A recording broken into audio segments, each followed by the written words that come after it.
In this segment of the Microsoft Teams tutorial, I'll demonstrate how to record a meeting in Microsoft Teams and then access the recording after the meeting is complete.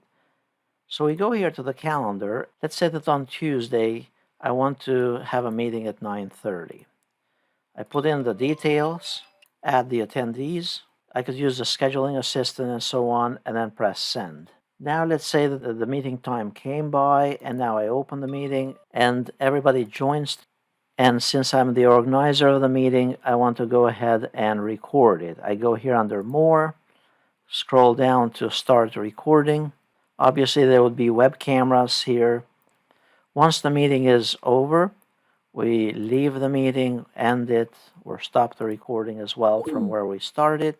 Typically, you might have to give it a little time for the recording to be processed. If we go back here to the calendar option within Teams, go to that particular meeting, the meeting recording will be in two places within that meeting details. So we double click here, and then we can go to the meeting to look for the meeting recording under the chat option and also under the files option here on the top left. Under the chat, this is where it will display it, and you can press play to view it. It will open a web browser for you to sign in to your Microsoft account, to your Teams account, to view the recording.